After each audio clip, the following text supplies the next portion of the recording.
Hello, my dear students. Class 12 CBSE Board Term 1 exams are going to be held within few days. So, उसके लिए preparation की आप लोगों की अभी एकदम हाई पॉइंट पे हाई पीक पर प्रिपरेशन चल रही होगी एंड प्रिपरेशन के लिए term 1 is full of MCQ. So आज we will discuss very important MCQ on halo alkanes and halo arenes. वो चैप्टर हम लोगों ने कर लिया है. वो चैप्टर का प्लेलिस्ट डिस्क्रिप्शन बॉक्स में है, वीडियोस जाके चेक करो. अगर कोई टॉपिक मिस आउट किया है उसको प्लीज़ गो थ्रू करिए. एंड आज मैं कुछ इंपॉर्टेंट एमसीक्यू इस चैप्टर से रिलेटेड जो घूम फिर के आ सकते हैं वैसे कुछ डिस्कस करेंगे. आज फर्स्ट में ये 3 क्वेश्चन आपके लिए मैंने लिख लिए हैं. इस 3 क्वेश्चन में डिस्कस किया हुआ है एक तो कुछ इंट्रोडक्शन वाला पार्ट और 2 फिजिकल प्रॉपर्टी के क्वेश्चन हैं. ठीक है, धीरे धीरे हम लोग आगे बढ़ेंगे. तो ये 3 पहले क्वेश्चन डिस्कस करते हैं. बिना टाइम वेस्ट किए हम लोग एमसीक्यूज में फोकस करते हैं. Let's start. Hi Josh, let's start. First question. Question reading is very important. सबसे पहले आप अगर क्वेश्चन ध्यान से पढ़ रहे हो, नॉट की जगह विच of the following is correct, which of the following is not correct. आधे जन नॉट पढ़ते ही नहीं है, which of the following is correct करके पढ़ने लग जाते हैं. तो क्वेश्चन रीडिंग में आपका फुल फोकस होना चाहिए. क्या बताया है? फर्स्ट क्वेश्चन में आपको पूछा है which of the following is an example of vic dihalide. Vic vicinal dihalide का कौन सा एग्जांपल है? तो ये विसिनल डाइहैलाइड आपके चैप्टर में किस पार्ट में था? विसिनल डाइहैलाइड आपका इंट्रोडक्शन पार्ट में था. फर्स्ट 2 पेजेस एनसीईआरटी में चेक करो जिसमें विसिनल डाइहैलाइड, जेमिनल डाइहैलाइड वो सब के बारे में डिस्कस किया हुआ है. उस टाइम पर विक डाइहैलाइड. तो विसिनल डाइहैलाइड का एग्जाम कुछ एमसीक्यू है. जिनको आता है वो सॉल्व करके देखो कि क्या आंसर आ रहा है, और जिनको नहीं आता उनको मैं विसिनल डाइहैलाइड के बारे में जस्ट ब्रीफ में बता दूं. विसिनल डाइहैलाइड वो है जिस कार्बन में 2 एडजेसेंट कार्बन में पास पास में हैलोजन हो. 2 पास पास का कार्बन, चाहे वो कितनी ही बड़ी चेन हो, नो प्रॉब्लम. पास पास के 2 कार्बन में हैलोजन एटम होगा तो उनको उसको बोलते हैं विसिनल डाइहैलाइड. ओके, तो इन चारों ऑप्शन में किनके पास है? डाइक्लोरोमीथेन. डाइक्लोरोमीथेन का मतलब एक ही कार्बन में 2 क्लोरीन हो गया, तो this is not my answer. Second 1,2 dichloroethane, यानी 2 कार्बन है, दोनों कार्बन के पास पास में क्लोरीन एटम. तो ये मेरा ऑप्शन हो सकता है. एक बार सी और डी देख लेते हैं. इथिलीन क्लोराइड, नो, ये भी नहीं हो सकता. डबल बॉन्ड और एक क्लोरीन एटम, नहीं हो सकता. एलाइल क्लोराइड, ये भी नहीं हो सकता क्योंकि एक ही क्लोरीन एटम है और this is allylic carbon. This is not an our exam answer. So what is our answer? The correct answer is B. So you will mark B in your question paper and जो pattern है OMR sheet में आपको correct answer भरना पड़ेगा. 1,2 dichloroethane. तो ये मेरा करवाने के पीछे मैंने एक करवाया है, लेकिन इस टाइप का उस इंट्रोडक्शन से भी आपको पढ़ना पड़ेगा. मेरा कहने का मतलब है उसको आप मिस नहीं कर सकते हो. विसिनल डाइहैलाइड, जेमिनल डाइहैलाइड, एलाइलिक हैलाइड कौन सा है, बेंजाइलिक हैलाइड कौन सा है, एराइलिक हैलाइड कौन सा है, विनाइलिक हैलाइड कौन सा है. एंड मैं बोल सकती हूँ कि काफ़ी स्टूडेंट को ये भूल जाते हैं. फर्स्ट में जब पढ़ाया जाता है तब तो याद रहता है, लेकिन ये चीज़ भूल जाते हैं. तो do it from this introduction part. एक question. Now this question from the physical property of halo alkanes halo arenes arrange in increasing order of boiling point. Increasing का मतलब होता है छोटे से बड़े क्रम के. छोटे से बड़े, जो सबसे छोटा है वो पहले आएगा, बाद में बड़ा वाला आएगा. बॉइलिंग पॉइंट क्या दिया हुआ है इसमें? 1 2 3 1 2 3 1 bromo 2 methyl propane. 1 2 3 1 bromo 2 methyl propane. Okay, 1 2 3 4 bromobutane. Bromobutane. This one 1 2. तो 1 2 में अब हम लोग क्या देखेंगे? 1 पे ब्रोमो और 1 पे 2 मिथाइल ग्रुप है. अब ये वाला चीज मैंने आपको बॉइलिंग पॉइंट में भी एक्सप्लेन किया था. यहाँ पे भी है, देखिए सब में 4 कार्बन एटम है. 4 कार्बन एटम है. 4 कार्बन एटम है. ये लोग एक दूसरे एक तीसरे के आइसोमर्स है. आइसोमर्स है. आइसोमर्स मतलब मॉलिक्यूलर फॉर्मूला सेम है सबका, स्ट्रक्चर अलग है. तो इनका मॉलिक्यूलर वेट तो एक ही जैसा है. तो मॉलिक्यूलर वेट के हिसाब से तो हम बॉइलिंग पॉइंट नहीं बता सकते हैं कि इसका मास ज़्यादा उसकी बॉइलिंग पॉइंट ज़्यादा, इसका मास कम उसकी बॉइलिंग पॉइंट कम. नो, मैं तो हम लोग ऐसे नहीं कर सकते. So we have to go through their surface area. जिसकी एरिया जितनी ज़्यादा होती है उसको बॉयल होने में उतनी ही टाइम लगती है. एक छोटे से प्रेशर कुकर में आप खाना चढ़ाओ 3 जन का, और एक बड़े से प्रेशर कुकर में 5 लीटर में उतना खाना चढ़ाओ. अमाउंट दोनों के भीतर सेम है, लेकिन बड़े वाले प्रेशर कुकर में होने में टाइम लगेगा क्योंकि वो एरिया ज़्यादा है, सरफेस एरिया ज़्यादा है, उसको हीट होने में टाइम लगेगा, बॉयल होने में टाइम लगेगा. तो यहाँ पे सबसे ज़्यादा सरफेस एरिया 2 में नज़र आ रहा है, उसके बाद 1 में एंड लास्ट में 3 में. तो आंसर आपका होना चाहिए, इसका रीज़न मैं यहाँ पे लिख देती हूँ कि सरफेस एरिया जितना ज़्यादा होगा directly proportional to boiling point. जितना एरिया ज़्यादा उतनी बॉइलिंग पॉइंट. तो 2 की सबसे ज़्यादा आएगी, तो चेक कर लो किसमें 2 ज़्यादा है. तो देखिए सी ऑप्शन में 2 सबसे ज़्यादा है, फिर 1 और फिर 3. एकदम सही जवाब. तो इसका आंसर हो जाएगा सी, फिजिकल प्रॉपर्टी से ये क्वेश्चन. क्या समझ में आ रहा है ना? Very good. अब आ जाओ तीसरा नंबर क्वेश्चन. बहुत इंपॉर्टेंट क्वेश्चन यार. हाईएस्ट मेल्टिंग पॉइंट इनमें से किसकी है? Ortho dichlorobenzene. ऑर्थो डाइक्लोरोबेंजीन का क्या स्ट्रक्चर है? ऑर्थो डाइक्लोरोबेंजीन का ऐसा स्ट्रक्चर है. ये वाला तो हो गया ना हम लोग का. यहाँ बनाते हैं ortho dichlorobenzene. This is chlorobenzene and this is ortho dichlorobenzene. Then para dichlorobenzene. Para dichlorobenzene का मतलब क्लोरोबेंजीन और पैरा पे क्लोरीन लगा दो. मेटा डाइक्लोरोबेंजीन क्लोरोबेंजीन बना दो और उसके मेटा पे क्लोरो बना दो एंड सिंपल क्लोरोबेंजीन. तो आप लोगों में देखो डेफिनेटली क्लोरोबेंजीन से ये तीनों ज्यादा होंगे क्योंकि इनका मास ज्यादा है. अब इन तीनों में देखो ये है ऑर्थो, ये है पैरा और ये है मेटा पोजीशन. इनमें से सबसे ज्यादा मेल्टिंग पॉइंट होती है पैरा स्ट्रक्चर में, क्योंकि पैरा स्ट्रक्चर में आपकी लाइन एनसीईआरटी वेरी इंपॉर्टेंट, क्योंकि ये क्वेश्चन असर्शन रीजन में भी आ सकता है. आपको याद रखना पड़ेगा इसका रीजन क्या है. तो रीजन ये है para dichlorobenzene has a symmetrical structure which fits best into the crystal lattice.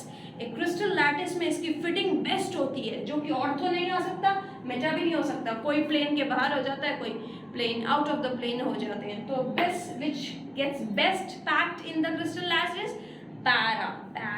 Okay, so my answer will be B, has the highest melting point. So these 3 questions you have to go through this physical property and the introduction part. Next we are going for the preparation and substitution reaction. Start करते हैं वो.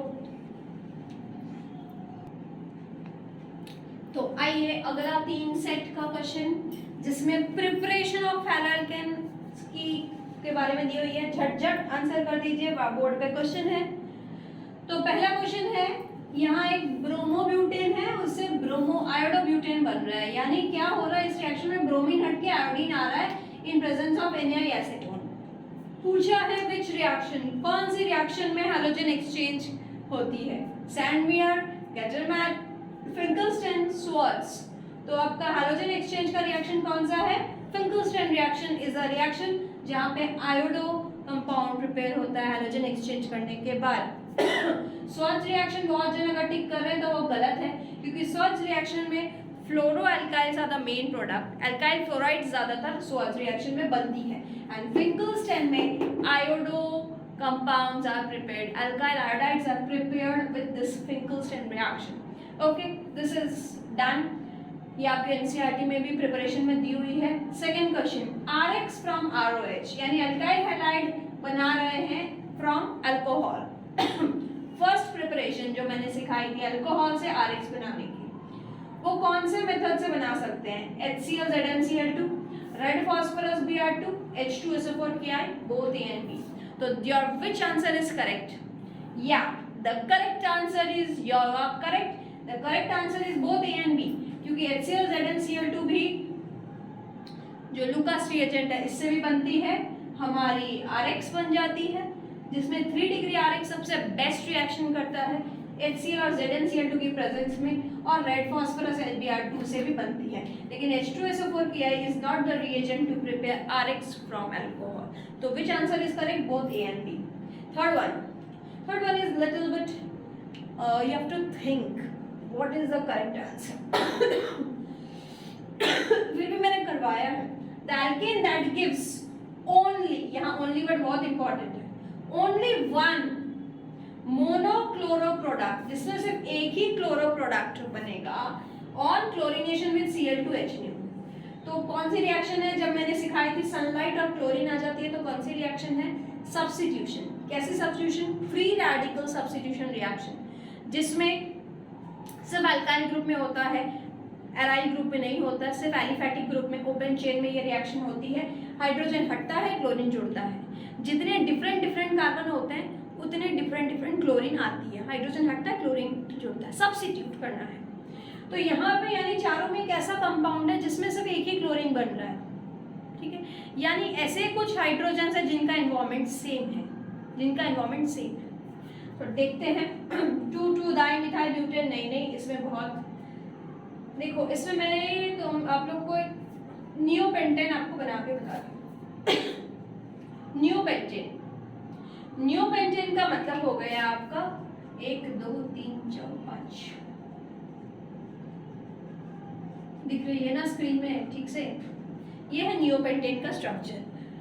हाँ जी बिल्कुल clear है, ये है neopentane का structure. इस नियोपेंटेन में अगर हाइड्रोजन आता है, ये हाइड्रोजन हट के हाइड्रोजन निकलता है, क्लोरीन आता है।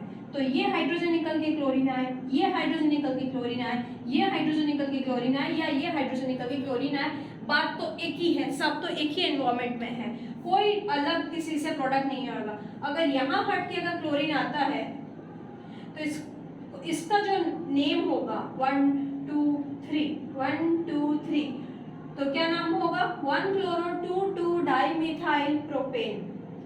तो यहाँ क्लोरीन जो आया, इसका जो स्ट्रक्चर बना, अगर मैं इस हाइड्रोजन को हटा के यहाँ क्लोरीन लगाती हूँ तो भी सेम ही आएगा, 1 2 3 1 क्लोरो 2 डाइमिथाइल प्रोपेन। तो ये सबके एनवायरमेंट सेम है, तो neopentane is the correct answer. 2 dimethyl butane में आपका बहुत सारे हाइड्रोजन अलग अलग एनवायरमेंट में है, कोई 1 डिग्री है तो कोई 2 डिग्री है। एन पेंटेन में भी 2 टाइप्स बनेंगे, इसका एग्जांपल शायद आप लोगों को एनसीईआरटी एग्जांपल में दिया हुआ है, ठीक है। 1 डिग्री भी है, इसमें 2 डिग्री भी है, तो इसमें भी एक क्लोरो प्रोडक्ट नहीं मिलेगा। आइसोपेंटेन में भी 2 टाइप के बनेंगे, तो इसमें भी नहीं बनेगा, only one answer that is neopentane. Clear. Next चलते हैं सब्स्टिट्यूशन रिएक्शन का कुछ असर्शन रीजंस। अगला राउंड असर्शन रीजन का, जिसमें मेनली सब्स्टिट्यूशन रिएक्शन फोकस किया हुआ है। तो इनको करने के बाद आपको ये भी पता लगेगा कि SN1 SN2 सिर्फ ऊपर से पढ़ने से नहीं होगा, उसका कुछ मैकेनिज्म भी इंपॉर्टेंट है। और मेरा SN1 SN2 का जो वीडियो है ज़रूर देखो, जो ऑफलाइन करने आते हैं, मैंने सब्स्टिट्यूशन रिएक्शन थोड़ा दिन पहले ही समझ आया था, है ना।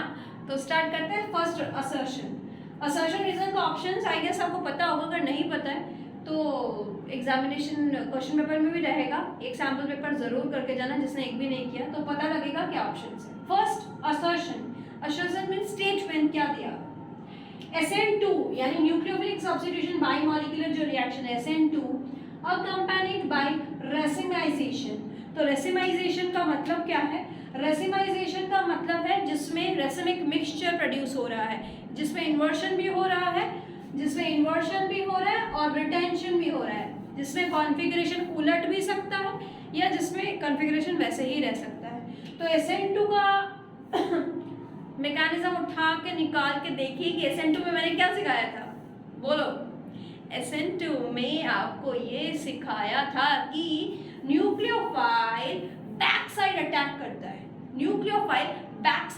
करता है, हैलोजन जिधर रहता है हैलोजन के ऑपोजिट से अटैक करता है, तुरंत हैलोजन लिविंग ग्रुप के हिसाब से निकल जाता है। Nucleophile attacks carbon from the back side and immediately halogen leaves. तो कोई अगर बैक साइड अटैक करेगा तो उसका कॉन्फ़िगरेशन कैसा होगा, ओनली इन्वर्शन होगा, रिटेंशन नहीं होगा, वैसा का वैसा कॉन्फ़िगरेशन नहीं रहेगा। मैं अगर बैक साइड जाऊंगी तो पीछे के दीवार से जा रही हूँ, सामने से मेरा कॉन्फ़िगरेशन नहीं नजर आएगा, तो रिटेंशन नहीं होगा, सेम कॉन्फ़िगरेशन नहीं होगा, इन्वर्शन होगा, यानी रेसिमाइजेशन नहीं होगा। यानी असर्शन जो लिखा है वो कंप्लीट गलत सेंटेंस है, इनकरेक्ट है। रीजन दिया है इन SN2 nucleophile attack from back side, to that of halogen atom. Yes, the reason is correct. The reason is correct. So this belongs to option D. Option D में जिसमें लिखा है assertion correct, assertion incorrect, assertion incorrect and reason correct. So option D. Okay. Now next assertion. Hydrolysis of minus यानी लीवो का sign दिया हुआ minus dash 2 dash bromo octane. Bromo octane 2 bromo octane मतलब 8 carbons 3 4 5 6 7 8 उसमें ब्रोमीन अटैच्ड है.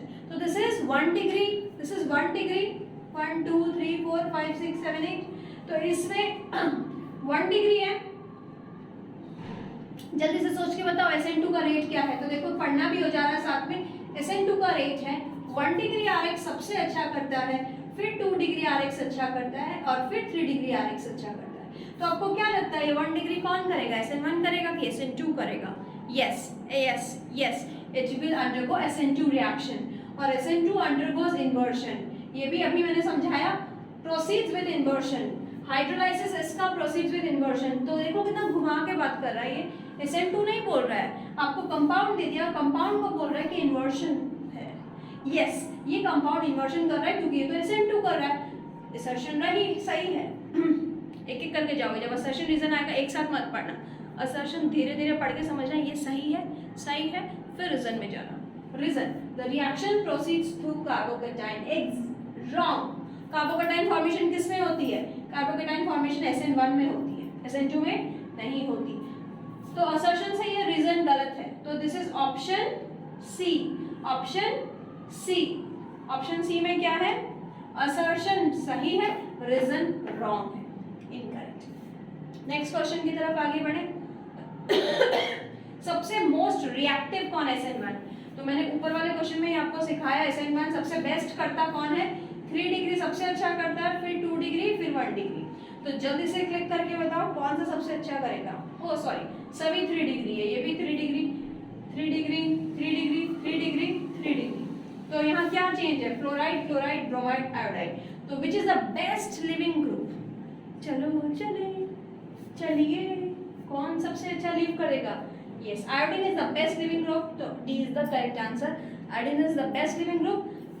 It will leave from the substitution reaction easily when nucleophile attack. Nucleophile attack करते ही iodine चुपचाप अपना रास्ता से चल देगा. ठीक है. लास्ट असर्शन रीजन देखते हैं. KCN reacts with methyl chloride. methyl chloride के संग KCN react कर रहा है to give methyl isocyanide. isocyanide मतलब NC. दिख रहा है? या दिख रहा है. तो CH3Cl के संग KCN react करके क्या दे रहा है? CH3NC isocyanide दे रहा है. क्या ये सही है असर्शन? असर्शन की बात बता देती हूँ, ये स्टेटमेंट रॉन्ग है क्योंकि सब्स्टिट्यूशन रिएक्शन के जब मैंने बहुत सारे रिएक्शन करवाए थे उसमें मैंने ये भी कहा था सिर्फ 2 ही एक्सेप्शन है आप लोगों के केस में. सिर्फ 2 ही एक्सेप्शन है, बाकी सब में क्लोरीन को हटा के CN आ जाएगा. क्लोरीन हट के CN आ जाएगा. सिंपल सब्स्टिट्यूट करना, Cl हट के CN. लेकिन एक्सेप्शन कौन सा केस में मैंने कहा था? मैंने एक्सेप्शन आप लोगों को कहा था CH3Cl पे जब AgCN ऐड करेंगे, सिल्वर साइनाइड यानी जो कोवैलेंट बॉन्ड से अटैच है सिल्वर और कार्बन, सिर्फ इसमें उल्टा CN की जगह NC आइसोसाइनाइड बनेगा. ठीक है, क्योंकि इसमें नाइट्रोजन न्यूक्लियोफिलिक अटैक कर रहा है. न्यूक्लियोफिलिक सेंटर नाइट्रोजन अटैक कर रहा है, कार्बन अटैक नहीं कर रहा है, इसलिए सिर्फ Ag के टाइम उल्टा होगा. तो ये रिएक्शन, एक तो रिएक्शन लिख ही देती हूँ यहाँ पे. अगर CH3Cl के संग KCN है, CH3Cl के संग AgCN है. CH3Cl कुछ भी RX पकड़ लेना, मैं एक एग्जांपल दे रही हूँ. KNO2 है और एक CH3Cl के संग AgNO2. K का कोई प्रॉब्लम नहीं, नॉर्मल प्रोडक्ट CH3CN, Cl हटके CH3NO2 नॉर्मल प्रोडक्ट बन रहा है. ठीक है, लेकिन इन दोनों में केस उल्टा है. इसमें CH3 N के संग अटैच्ड होगा NC और इसमें N के संग नहीं होगा, O के संग अटैच होगा, तो CH3O पहले आएगा, O, उसके बाद आप कुछ भी लिखो, NO या O2N भी लिख सकते हो, नो प्रॉब्लम। तो इनमें एक्सेप्शन केस है, और न्यूक्लियोफिलिक सेंटर लास्ट वाला एंड में होता है। सिल्वर और नाइट्रोजन आपस में कोवेलेंट बॉन्ड से जुड़े हुए हैं, ठीक है, इसलिए। तो असर्शन क्या सही है? नहीं, असर्शन सही नहीं है, क्योंकि मिथाइल आइसोसाइनाइड नहीं बन रहा है, सिंपल मिथाइल साइनाइड ही बन रहा है, CN बन रहा है। CN is a ambidentate nucleophile, बिल्कुल सही है, एम्बिडेंटेड न्यूक्लियोफाइल होता है साइनाइड। एम्बिडेंटेड का मतलब ऐसा न्यूक्लियोफाइल जिसका बोथ साइड अटैक हो सकता है। बोथ साइड मतलब मैं हूँ न्यूक्लियोफाइल, सोच लो, तो मैं इस हाथ से भी अटैक कर सकती हूँ, इस हाथ से भी अटैक कर सकती हूँ, ठीक है। तो लेकिन एट अ टाइम एक ही हाथ से अटैक करूँगी। मेरे पास है बहुत सारे हाथ अटैक करने के लिए, एक से ज़्यादा, यहाँ से भी कर सकती हूँ, यहाँ से भी कर सकती हूँ, कहीं से भी अटैक कर सकती हूँ, लेकिन एट अ टाइम एक ही जगह से अटैक कर सकते हैं, उसको बोलते हैं एम्बिडेंटेड न्यूक्लियोफाइल। नॉर्मल न्यूक्लियोफाइल, इसमें क्या फ़र्क है? नॉर्मल न्यूक्लियोफाइल में जैसे मोनोडेंटेड है, उसका सिर्फ एक ही अटैकिंग साइट है, एक ही जगह से अटैक कर सकता है, बहुत सारा मल्टीपल जगह नहीं होता है। Multiple attacking site, but one time एक ही जगह से अटैक करेगा। तो ये साइनाइड C से भी कर सकता है, N से भी कर सकता है, ओके। तो दिस इज डन। सो आज आप इतने ही दिमाग में रखो, नेक्स्ट सेशन में हम लोग 2-3 चैप्टर्स के एक साथ MCQ सॉल्व करेंगे। प्लीज़ स्टे ट्यून्ड, क्योंकि अभी आप लोग इम्पॉर्टेंट सॉल्व पेपर करना आपके लिए बहुत इम्पॉर्टेंट है। पढ़ने के साथ solving is the main exam centric preparation, I can say. So keep watching this channel, you will get best MCQs, okay. तो आज की वीडियोस इतनी ही, शेयर करो अपने फ्रेंड के साथ ताकि मैक्सिमम स्टूडेंट तक रीच पहुंच जाए। कमेंट करो क्या, कौन सी वीडियो चाहिए, कैसी वीडियो चाहिए, and like, share, subscribe. Bye bye.